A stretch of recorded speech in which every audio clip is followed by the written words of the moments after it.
Thousands of people demonstrated over the weekend in Senegal calling for elections to be held before President Macky Sall's term officially ends in early April, 2 days after the country's top court overturned the president's decision to delay elections to the end of the year.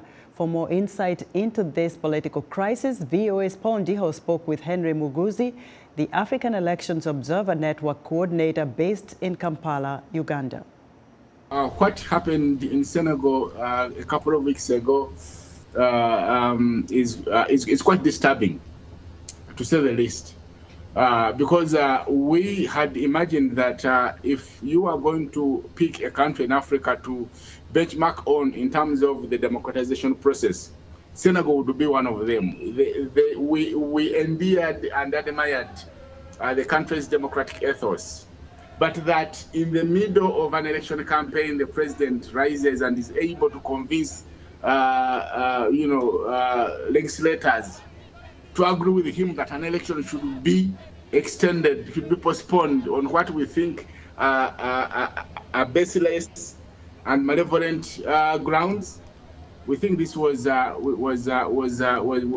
rape on democracy, and we're happy that the Constitutional Court has agreed not only with the citizens of Senegal, but also with us, the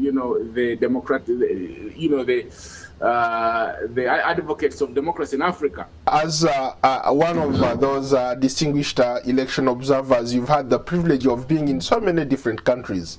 What does this say about democracy in general in Senegal? Is it to that point where it's so fragile that any politician can literally do whatever they want to do with this thing called democracy? Yeah, you're right. I think it's also the lack of consequences, because I think he must have sat where he sat and observed the colleagues in many other other countries violating the constitutions and tinkering with them at will and getting away with it. If we did not see the overwhelming condemnation of the actions of deferring the elections in Senegal, this guy would not have yielded, would not have budged. So in the case of Senegal, Macky Sall has a lot of power at his disposal. He could literally or unilaterally decide to do whatever he wants. Do you think with this ruling coming into play, saying that, hey, whatever you're trying to do has to stop, what you did was unconstitutional, you need to go back to the drawing board and hold elections so that there is a transition to a new government? Do you think he can abide by that? We should not relent at this point, because if we now relent and say, okay, the Constitutional Court has made a ruling, our voices have been heard, and then we relax, he's likely to wait after about, if the tempo cools down 1-2 weeks, he might say, okay, let the election be there, but instead of December, let's have it in October.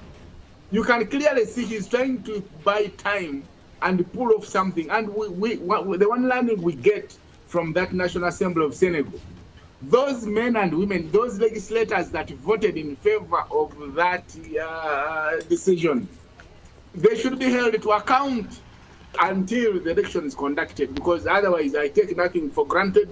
I don't think there's anything that has changed. I think until that election, until that ballot is cast and the people of Senegal have had their say on who is going to be the next president.